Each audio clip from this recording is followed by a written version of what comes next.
प्यारे बच्चों, आज हमें अपनी एक्सरसाइज 11.4 के बारे में करना है, जिसमें हम आयतन और धारिता को पढ़ेंगे।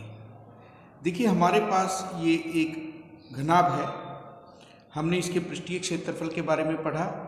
आज हम इसके आयतन के बारे में पढ़ते हैं। यहाँ पर हमारे पास जो तल है वो समान रूप से उठाया गया है और उसकी एक ऊंचाई h है। यदि हम तल के क्षेत्रफल की बात करें तो वो लंबाई गुना चौड़ाई होता है, और जब हम इसके आयतन की बात करते हैं, यानी इस घनाभ द्वारा कितना स्थान घेरा गया है, तो उसमें हम आधार के क्षेत्रफल को इसकी ऊंचाई से गुना करते हैं। इसका मतलब घनाभ का जो आयतन होगा वो उसके आधार, जिसमें लंबाई और चौड़ाई को गुना करके हम इसका क्षेत्रफल ज्ञात करते हैं। लंबाई गुना चौड़ाई, ये हमारे आधार का क्षेत्रफल है। यदि हम इसे ऊंचाई से भी गुना कर दें तो इसका आयतन होगा, जिसे हम L, B, H लिखते हैं। यहाँ लंबाई को L से, चौड़ाई को B से और ऊंचाई को H से दर्शाया गया है। इसी प्रकार यदि हम एक घन की बात करें जिसमें भुजा A है, इसके आधार का क्षेत्रफल भुजा गुना भुजा होता है, और यदि हम इसकी ऊंचाई के साथ आधार के क्षेत्रफल को गुना कर दें तो हमें पता चलेगा कि इस घन के द्वारा कितना स्थान घेरा गया है, और वही घन का आयतन होगा आधार का क्षेत्रफल गुना ऊंचाई। और आधार का क्षेत्रफल हमारा भुजा गुना भुजा है।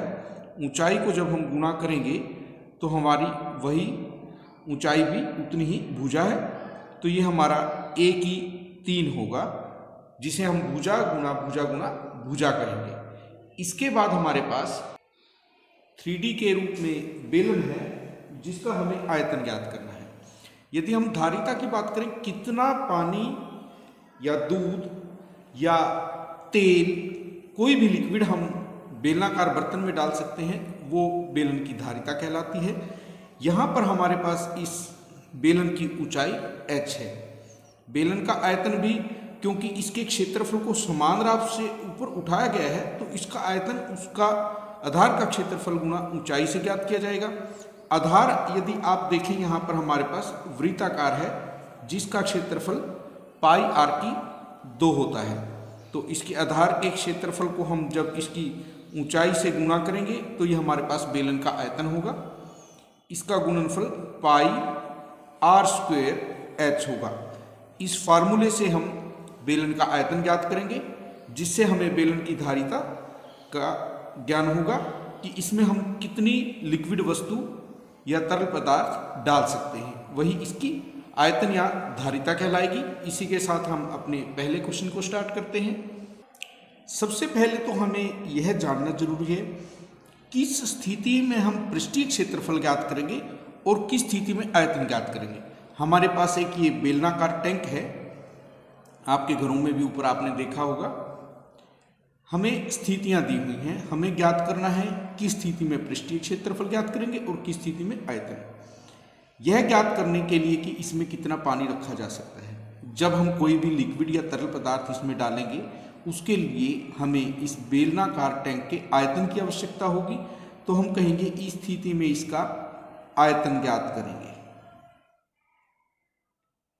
यदि प्लास्टर करने के लिए वांछित सीमेंट बोरियों की संख्या हमें ज्ञात करनी है, जब हम इसे प्लास्टर करना है तो वो इसके पृष्ठ पर होगा, इसके अंदर हम कुछ नहीं डालेंगे, इसके चारों ओर प्लास्टर होगा या अंदर की तरफ इसके पृष्ठ पर होगा। तो उसके लिए हमें पृष्ठीय क्षेत्रफल की आवश्यकता होगी। तीसरी जो स्थिति दी हुई है हमें, उसमें दिया है इसमें भरे पानी से भरे जाने वाले छोटे टैंकों की संख्या।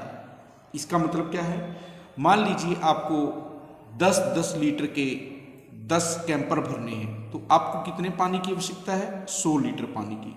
और इस टैंक में भी हमारे पास पानी लीटरों में है, वो इसका आयतन है। इसके लिए हमें इसके आयतन की आवश्यकता होगी कि कितना तरल पदार्थ इसके अंदर आ सकता है। उदाहरण के लिए पानी कहें, कितना पानी इसके अंदर है, इसका आयतन निकालेंगे। और जो छोटे टैंक हमें भरने हैं उनका भी आयतन हमें पता होगा, तो हमें पता चलेगा कि इस बड़े टैंक से हम कितने छोटे टैंक भर सकते हैं। तो हम कल से क्वेश्चन नंबर 2 से शुरू करेंगे। आज आपको इतना ही करना है।